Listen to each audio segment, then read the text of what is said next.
நான் என்னுடைய மகன் கல்யாணத்தை இன்விடேஷன் கொண்டு கொடுத்தேன். அவங்க 2 பேருமே அந்த அலுவலகத்தில் உள்ளவர்கள் சரியா நடந்துக்கல. மீடியாவை பகைத்த எந்த கலைஞரும் அடுத்த கட்டத்துக்கு போனதே இல்லை.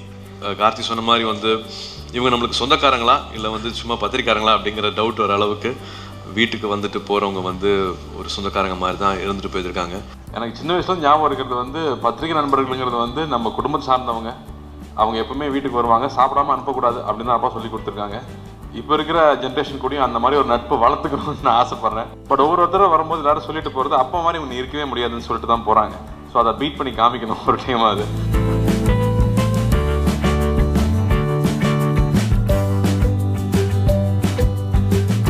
அவருடைய 2 மகன்களுக்கும் ஒரு வார்த்தை, நான் என்னுடைய மகன் கல்யாணத்தை இன்விடேஷன் கொண்டு கொடுத்தேன். அவங்க 2 பேருமே அந்த அலுவலகத்தில் உள்ளவர்கள் சரியாக நடந்துக்கல. இந்த ஒரு விஷயத்தில் 2 மகன்களும் அப்பாவை பின்பற்றுங்க. எந்த காரணத்தை முன்னிட்டும் இன்னைக்கு நான் பதிவு பண்ணுறேன், மீடியாவை பகைத்த எந்த கலைஞரும் அடுத்த கட்டத்துக்கு போனதே இல்லை. எழுதி வைத்துக் கொள்ளுங்கள், உங்கள் அப்பாவை இந்த விஷயத்தில் நீங்கள் பின்பற்றுங்க. அது டிவி ஆனாலும் சரி, பத்திரிகைக்காரனாலும் சரி, கொடுக்க வேண்டிய மரியாதையை கண்டிப்பாக கொடுங்க. இது எனக்கு ஒரு வருத்தம் எனக்கு இருக்குது இன்னைக்கு வரைக்கும். அதை நான் பதிவு பண்ணணுங்கிறதாங்க வந்தேன். எல்லாருக்கும் வணக்கம். முதல்ல பைல்வான் அண்ணே, முதல்ல உங்களுக்கு தான் பதில் சொல்லணும். புதுசாக ஆஃபீஸ் செட்டப் பண்ணியிருப்போம்னு நினைக்கிறேன். எப்போ வரைக்கும் எனக்கு அந்த பெரிய ஒரு சம்பவம் நடந்ததே எனக்கு காதுக்கு வரல. இந்த மேடையில் பதிவு பண்ணதுக்கு ரொம்ப நன்றி. நிச்சயமாக அதை நாங்கள் திருத்திக்கிறோம். அப்பா கிட்ட நாங்கள் கற்றுக்கணும்னு நினைக்கிற விஷயங்கள் அவரோட உறவுகள் தான். மற்றவங்களுக்கு அவர் மதிப்பு கொடுக்குற விஷயங்கள் மட்டும்தான் முதன்மையாக பின்பற்றணும் அப்படின்னு நினைக்கிறோம். ஸோ அந்த மாதிரி ஒரு விஷயம் நடந்திருந்ததுன்னா முதல்ல மேடையில் நானும் மன்னிப்பு கேட்டுக்கிறேன். அதை நாங்கள் திருத்திக்கிறோம். நானும் என் ஆஃபீஸோ யாராக இருந்தாலும் சரி, அதை நிச்சயமாக நாங்கள் அதை திருத்திக்கிறோம். பட்டு இன்னைக்கு மேடையில் பார்த்த விஷயங்கள் எல்லாமே பிரமிப்பாக இருந்துச்சு, ஆச்சரியமாக இருந்துச்சு. சைல்ட்ஹுட்டில் இருந்திருக்குது. கார்த்தி சொன்ன மாதிரி இவங்க நம்மளுக்கு சொந்தக்காரங்களா இல்லை சும்மா பத்திரிக்காரங்களா அப்படிங்கிற டவுட் வர அளவுக்கு வீட்டுக்கு வந்துட்டு போகிறவங்க ஒரு சொந்தக்காரங்க மாதிரி தான் இருந்துட்டு போயிருக்காங்க. படிப்படியாக வளர வளர தான் ஓ இவங்க பத்திரிக்கையிலேருந்து வந்திருக்காங்க, அப்பாட்ட பேட்டி எடுக்க வந்திருக்காங்க அப்படிங்கிறது அப்புறமா தான் தெரிய வந்தது. அந்த உறவுகள் 2 பேரும் பேசிக்கிற விஷயங்கள், வீட்டில் அவங்க செலவு பண்ணுற நேரம் எல்லாமே ஒரு சொந்தக்காரங்க வந்திருக்காங்க, அப்பாவோட நெருங்கிய நம்ம வீட்டுக்கு ரொம்ப சொந்தம் வந்திருக்காங்க அப்படிங்கிற மாதிரி தான் அந்த நிகழ்வுகள் இப்போ இருந்துகிட்ருக்கோம். சுதாகர் அங்கிள் சொன்ன மாதிரி அது எந்த கார் சாவி போட்டாலும் அவர் ஸ்கூட்டர் திறந்துடும். அவர் ஸ்கூட்டர் எடுத்துகிட்டு போயிடுவேன். இட் வாஸ் மோர் லைக் ஒரு பெரியப்பா சித்தப்பா அந்த மாதிரி 2 பேரும் டைம் ஸ்பெண்ட் பண்ணிட்டு இருக்காங்க அப்படிங்கிறதா இருக்கும். சினிமா பற்றி பேசுகிறாங்களா அப்படின்னு கூட தெரியாது. It will be very emotional and very very personal. அந்த மாதிரியான நிகழ்வுகள் மட்டும்தான் எப்பவுமே நடந்துகிட்டே இருந்திருக்குது. ஸோ இது ஒரு காலேஜ் ரீயூனியன் மாதிரி இருக்கணும் அப்படின்னு தான் நினச்சோம். எல்லாருமே சேர்ந்து மறுபடியும் டைம் ஸ்பெண்ட் பண்ணுற மாதிரியான ஒரு விஷயம் மாதிரி தான் இருக்கணும் அப்படின்னு நினச்சோம். பட் எங்களுக்கு it was a big learning. அப்பா கிட்ட எப்பவுமே வீட்டில் இருந்தால் அதோட என்ன சொல்கிறது மதிப்பு தெரியாது, அதோட ஒரு ஒரு ஒரு எவ்வளோ ப்ரெஷியஸ் அப்படிங்கிறது தெரியாதுன்னு சொல்கிற மாதிரியே ரொம்ப வருஷங்களாக அப்படி தான் இருந்துச்சு. அப்பாவும் அப்படி தான் இருந்துக்கிட்டாங்க.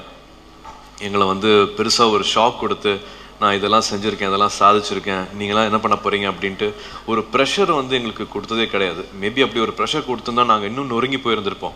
அப்பாவோட உயரங்கள் தொட முடியல, அப்பா மாதிரி இருக்க முடியல அப்படிங்கிறது நாங்கள் நொறுங்கி கூட போயிருந்திருப்போம். அந்த ப்ரெஷர் தாங்க முடியாமல் அப்பாவோட விஷயங்கள் சொல்லாமல் ரொம்ப அமைதியாக காதில் போட்டு திணிக்காமல் சொல்லி சொல்லி செய்யாமல் அவர் அப்படி நடந்து காமிச்சிட்ட விஷயம் தான் எங்களுக்கு ஒரு கைடன்ஸாக இருந்திருக்குது. எப்பவுமே ஈஸியான வழியை அவர் எடுத்துக்கிட்டதே கிடையாது.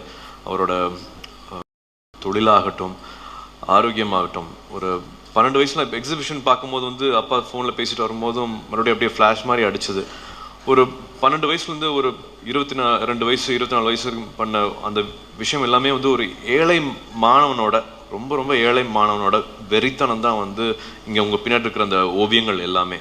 ஒரு 10 வருஷம் 12 வருஷம் யாருமே கிடையாது, அப்பா கிடையாது, இருந்த வேலைக்கு போயிருந்தா வீட்டுக்கு ஒரு வருமானம் வந்திருக்கும். வருமானமெல்லாம் இல்லாமல் ஆத்தா மறுபடியும் காட்டுக்கு போய் வேலை செஞ்சு விவசாயம் பண்ணி அப்போது அந்த வயசில் அவங்க அனுப்பிச்ச காசை வச்சுக்கிட்டு ஒரு 10 வருஷமாக அப்பா வெறித்தனமாக பண்ண ஓவியங்கள் தான் இன்றைக்கி ஒரு 50 இயர்ஸ்க்கு அப்புறமா கிட்டத்தட்ட மறுபடியும் எங்களுக்கு எல்லாருக்கு முன்னாடியும் எடுத்துகிட்டு வரதுக்கு ஒரு வாய்ப்பு கிடைச்சிது. அந்த ஒரு வாய்ப்புக்கு மறுபடியும் நான் தனஞ்சயன் சாருக்கு தான் நான் முக்கியமாக நன்றி சொல்லணும். வீட்டில் குடும்பத்தில் ஒருத்தர் மாதிரி நின்று இந்த விஷயத்தை அவர் நிகழ்த்தி காமிச்சிருக்கிறாரு.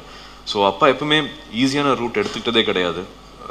ஒரு ஃபேக்ட்ரிக்கு போயிருந்துருக்கலாம், ஒரு பைக் கிடச்சிருக்கோம், ஒரு ஒரு ஒரு சின்ன ஒரு போசியில் வந்து சாப்பாடு எடுத்துகிட்டு போயிட்டு அங்கேயே கிராமத்தில் இருந்துருக்கலாம். நாங்கள்லாம் கவுண்டம்பாளையத்துலேயும் காசிகவுண்டம்புதூர்லேயும் தான் இருந்திருப்போம். அப்படி ஒரு ஃபேக்ட்ரி ஒரு ஊர் பக்கம் தான் பசங்களாக இருந்திருப்போம். பட் அவர் தான் கிராமத்துலேருந்து முதல்ல வந்துட்டு இப்படி ஒரு பாதையை வந்து அமைச்சு கொடுத்தாரு. ஒரு 24 வயசுல இதுதான் வாழ்க்கையை நினச்சிட்டு இருக்கும்போது மறுபடியும் திசை மாறுது. ஒரு நடிகர் ஆகணும் அப்படின்னு ஒரு கட்டாயம் வருது, ஆகலாம் அப்படிங்கிற ஒரு வாய்ப்பு கிடைக்குது. அதையும் வந்து ரொம்ப சாதாரணமாக எடுத்துக்கிட்டு நான் முகம் அழகாக இருக்குது, மேக்கப் போட்டுட்டு முருகராக மட்டும் வாழ்க்கை ஃபுல்லாக ஓட்டிடலாம் அப்படிங்கிறதெல்லாம் இல்லாமல் மேடைக்கு போகிறாங்க. ஷூட்டிங் 6 மணிக்கு முடிஞ்சதுன்னா திரும்பி 10 மணி வரைக்கும் மேடைக்கு போய் ஒரு நடிகனாக இன்னும் பக்குவப்படுத்திக்கிறாங்க.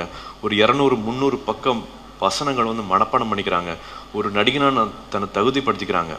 அப்பவும் சொன்ன மாதிரி எல்லாமே கொஞ்சம் வயசாக ஒரு 40 வயசு வரும்போது தான் எல்லாமே புரியுது. பணத்துக்காக என்றைக்குமே அடிமையானது கிடையாது, இந்த புகழுக்காக வந்து எப்பவுமே அடிமையானது கிடையாது.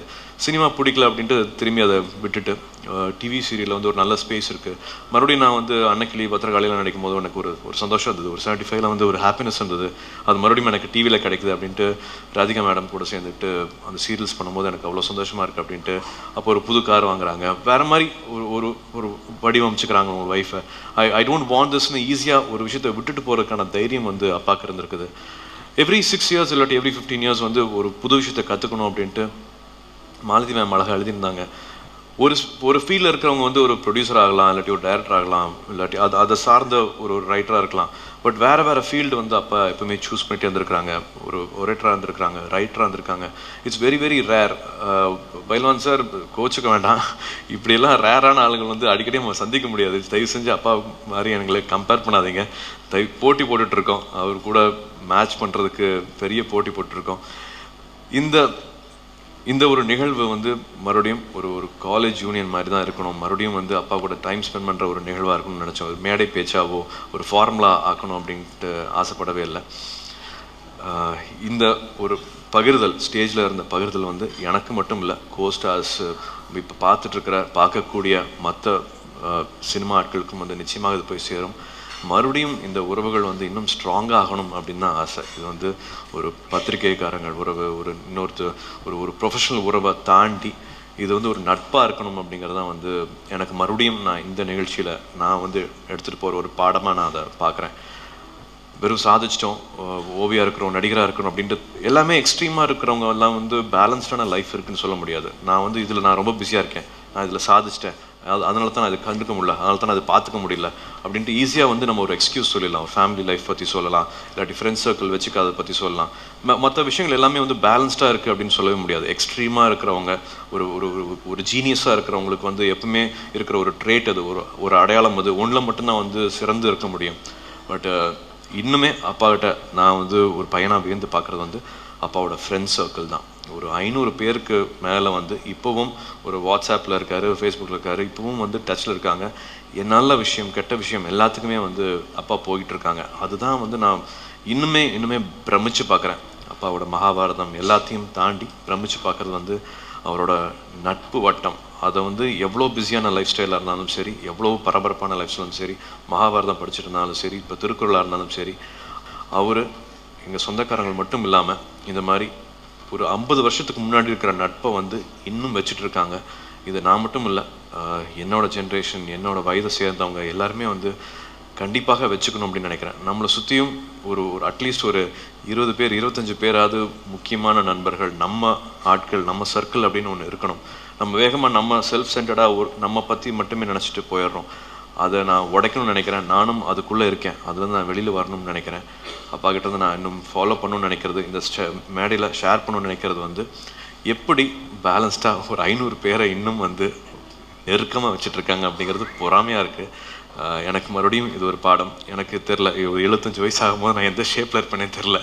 பட் இந்த மாதிரி ஒரு நண்பர்கள் கூடயே இருக்கணும், அவங்க நான் கூடயே வச்சுக்கணும். அவங்களுக்கு என் குடும்பத்தில் இருக்கிறவங்களுக்கு நான் என்ன மதிப்பு கொடுப்பனோ அதே மதிப்பு கொடுத்து இந்த துறையை சேர்ந்தவங்களுக்கு வந்து அந்த நட்பை நான் எப்பவுமே வளர்க்கணும், ஒன்றா வச்சுக்கணும் அப்படின்னு ஆசைப்பட்றேன். நிச்சயமாக சார் சொன்ன மாதிரி வந்து நீங்கள் இல்லாமல் எங்களுக்கு இந்த அடையாளம் கிடைக்கல, இந்த இடம் கிடைக்கவே இல்லை.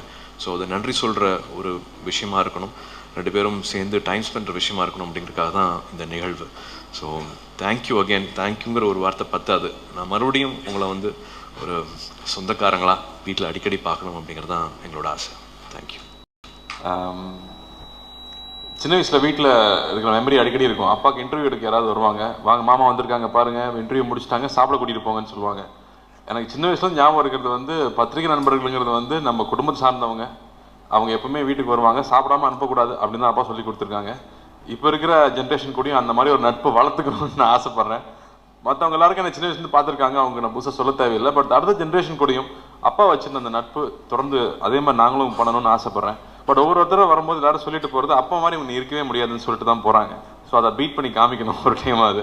அப்பா வந்து கரெக்டாக ஒரு பத்திரிகை நியூஸ்ன்னு சொன்னால் எத்தனை பேஜ்னு கேட்பாரு, எவ்வளோ கொஸ்டின்ஸ்னு கேட்பாரு, அதுக்கு எத்தனை ஃபோட்டோ வேணுங்கிற வரைக்கும் கரெக்டாக கொடுத்துருவாரு. லே அவுட்டு கூட போட்டு கொடுத்தாலும் கொடுத்துருவாரு. ஸோ நமக்கு வேலையே இருக்காதுன்னு சொல்லுவாங்க. ஸோ இந்த மாதிரி ப்ரெஷரில் தான் நாங்கள் வளர்ந்து வந்திருக்கோம். அப்படி இருக்கும்போது அண்ணாவும் நானும் ஒவ்வொரு பர்த்டேக்கும் அப்பா பர்த்டேக்கு ஏதாவது பண்ணலாம்னா சட்டை வாங்கி கொடுத்தா கூட எதுக்கு வேஸ்ட் பண்ணுறேன் பாரு, ஒரு பேனா வாங்கி கொடுத்தா நான் பேனா ரொம்ப குண்டாக இருக்கும் பாரு, இவருக்கு என்னதான் வாங்கி கொடுக்குறதுனே தெரியல ஒவ்வொரு பர்த்டேக்கும். சரி இந்த பர்த்டேலையாவது அப்பாவோட ஃப்ரெண்ட்ஸ் எல்லாரையும் அப்பாவோட மீட் பண்ண வைக்கணும் அப்படிங்கிறதான் எங்களோட மெயின் நோக்கமாக இருந்துச்சு. அதில் ஃபஸ்ட் தனஞ்சயன் சாருக்கு தேங்க் பண்ணணும். அதுக்கு ஒரு ப்ரில்லியன்ட் ஐடியாவாக வந்து இந்த ஆர்ட் கேலரியும் இந்த புக்கும் காஃபி டேபிள் புக்கும் பண்ணலான்னு சொன்னாங்க. ஸோ அதில் வந்து தியாகுங்கிறவர் வந்து அந்த ஃபோட்டோகிராஃப்ஸை மறுபடியும் ரீக்ரியேட் பண்ணி நேற்று பெயிண்ட் பண்ண மாதிரி அந்த பிக்சர்ஸை திரும்ப கொண்டு வந்து கொடுத்தாரு. அந்த பெயிண்டிங் எக்ஸிபிஷன் போகும்போது அப்பா வந்து ஒரு பெரிய கபோர்ட் ஃபுல்லாக பெயிண்டிங் வச்சுருப்பாங்க. அந்த பெயிண்டிங் எல்லாம் வந்து எப்படி பாதுகாக்க போகிறோன்னு பயமாகவே இருந்துட்டு இருக்கும். ஒவ்வொரு வாட்டியும் நான் பர்மனெண்ட்டாக ஒரு கேலரி வைக்கணும் அண்ணாட்ட சொல்லிட்டே இருப்பேன். எப்பவுமே ஒரு பெர்மனன்ட் கேலரியாக எப்போ வந்தாலும் யாரும் பார்க்குற மாதிரி ஒரு விஷயமா பண்ணணும்னு ரொம்ப ஆசை. நிச்சயமாக அது பண்ணிடுவோம். பட் அதுக்கு முன்னாடி இந்த வருஷம் இது பண்ண முடிஞ்சதுங்கிறது ரொம்ப ரொம்ப சந்தோஷம். ஏன்னா சில பெயிண்டிங்ஸ் எல்லாம் வந்து நோட் புக்ஸில் வந்து நாங்கள் சின்னதாக பார்த்த ஒரு விஷயத்த வந்து இன்னைக்கு இவ்வளோ பெருசாக ஸ்கேன் பண்ணி அவ்வளோ பெரிய பிக்சராக ரீப்ரொடியூஸ் பண்ணும்போது அந்த ஆர்ட் ஸ்டைலே வேற மாதிரி தெரியுது. நானே அந்த பெயிண்டிங்கை புதுசாக பார்க்குற மாதிரி இருக்குது. அதுவும் எல்லாரும் பாயிண்ட் பண்ண மாதிரி அத்தனை ஸ்டைல்லையும் அப்பா ட்ரை பண்ணியிருக்காங்க. அப்பா இன்னைக்கு வரைக்கும் பெருமைப்படுறது அவரோட படங்களை பற்றி இல்லை, பெயிண்டிங்கை பற்றி தான். ஸோ அதை பதிவு பண்ணி அது ஒரு புக்காக ஆக்குனதுல ரொம்ப சந்தோஷம். அதே மாதிரி அப்பாவோட லைஃப் ஜேர்னி, சினிமாவில் இருந்த ஜேர்னியை வந்து இன்னொரு புக்கை காஃபி டேபிள் புக்காக வெறும் ஃபோட்டோகிராஃப்ஸ் மட்டுமே. அப்பா கிட்ட வந்து ஃபில்மி சார்ந்தன் சாருக்கு அப்புறமா அதிகமாக ஃபோட்டோ இருக்கிறது அப்பா கிட்ட தான் இருக்குன்னு நினைக்கிறேன். அத்தனை ஃபோட்டோ கலெக்ஷனும் வச்சிருக்காங்க. என்னோட காலேஜ் ஃபோட்டோஸ் கூட அப்பப்போ காணோன்னு அப்பாட்ட கேட்டால் அங்கே அந்த 4வது ஒரு கபோர்டில் வந்து கீழே 10வது ரோல் இருக்குன்னு சொல்லுவாங்க. ஏன்னா என் புக்கு கூட அப்பா தான் பத்திரமா வச்சிருக்காங்க. ஸோ அதையும் வெளியில் கொண்டு வந்து கொடுக்கணும். அதனால் ஏன்னா அந்த மாதிரி ஒரு ரெக்கார்டு நம்ம கிட்ட இல்லவே இல்லை. அத்தனை வருஷத்து ரெக்கார்டு ஒரே ஒரு ரெஃபரன்ஸாக ஒரு புக்கில் கிடைக்கிறதுங்கிறது பெரிய விஷயம். ஸோ இந்த 2 புக்கும் இந்த வருஷம் பண்ண முடிஞ்சது. அண்ட் அதை விட முக்கியமாக இன்னைக்கு பத்திரிகை நண்பர்கள் எல்லாரையும் கூப்பிட்டு அப்பாவை மீட் பண்ண வைக்கணும் அப்படிங்கிறது எங்களோட மெயின் எண்ணம். அதில் இத்தனை வருஷமாக உங்களுடைய அன்புக்கு நன்றி சொல்கிறது ஒரு மெயின் விஷயம். இதில் நாங்கள் பேசுகிறத விட அப்பா கூட பழகுனவங்க நீங்கள் அப்பா கூட பரிமாறிக்கணும், அப்பா பற்றின விஷயங்களை நீங்கள் வந்து டிஸ்கஸ் பண்ணிக்கணுங்கிறதுக்காக தான் அந்த மெயின் இது. ஸோ எல்லாரும் அழைப்பேற்று வந்ததுக்கு ரொம்ப ரொம்ப ரொம்ப நன்றி. தேங்க்யூ. சிவகுமார் சாரை பற்றி ஒரு முக்கியமான விஷயம் சொல்லணும். இவரால் ஒரு தடவை இதே டாக்டர் புரட்சியில் எம்ஜிஆர்ட்ட கன்னத்தில் பலாருன்னு ஒரு ஆரை வாங்கினேன். என்ன காரணம்னா அப்போ ஒரு வீட்டில் ஒரு டெத்து நடந்துச்சு, அதை பற்றி ஒரு செய்தி போட்டேன், அவ்வளோதான். திடீர்னு கூப்பிட்டாரு சத்யா ஸ்டுடியோவுக்கு. வழக்கம் போல் போனேன். அவர் முன்னால் போனார், நான் பின்னால் போனேன். கதவை சேர்த்து பலாருன்னு ஒரு அறை விட்டார். யாரை கேட்டு இந்த நியூஸை போட்டேன். நாளைக்கே போய் மறுப்பு போடு பண்ணார். அந்த சம்பவத்தை நான் கடைசி வரைக்கும் மறக்கிறது இல்லை. அது மட்டும் இல்லை, புரட்சித் தலைவர் எம்ஜிஆர் அவர்களுக்கு பின்னால் சில விஷயங்களில் நான் அவருடைய தொண்டன். ஏன்னா இன்னைக்கு வரைக்கும் காலையில் நான் அவர் வந்து 25 வருஷம் முன்னாலேயே மெரினா பீச்சில் நம்பியார் சாமி விரும்பம் வாக்கியம் போகிறத நான் பார்த்துருக்குறேன். இன்னைக்கு வரைக்கும் தொடர்ந்து காலையில் 5 மணி எழுந்துருவேன். அவர் சொன்ன மாதிரி பல பழக்க வழக்கங்களை நான் ஃபாலோ பண்ணிகிட்டு இருக்கேன். இன்னொரு முக்கியமான விஷயம், நான் எந்த நடிகரையும் அழைக்கலை என்னுடைய மகள் கல்யாணத்துக்கு. நேராக போன உடனே அவங்க மனைவி கூப்பிட்டு கல்யாணத்துக்கு போகணுன்னு சொல்லி 1/2 மணி நேரம் என்கிட்ட பேசி தட்டார். அதுக்கப்புறம் வாட்ச்மேன் வடிவேலு பல படங்கள் அவரை நடிச்சிருக்கேன். நிறைய பேசுகிற யாருன்னா சிவகுமார் சார் தான். மாட்டிக்கிட்டோம்னா அவ்வளவு விஷயங்களை பேசுவார். நடிகர்களில் மனம் திறந்து பத்திரிகையாளரும் சரி மற்றவரும் சரி பேசக்கூடிய ஒரே நடிகர் சிவகுமார். நான் மனம் திறந்து சொல்கிறேன், எல்லா நடிகர்களை பற்றியும் கிசுகிசு எழுதியிருக்கேன், கிசுகிசு வந்திருக்கு. இது வரைக்கும் கிசுகிசுவில் இருந்து தப்பிய ஒரே நடிகர் சிவகுமார் சார்.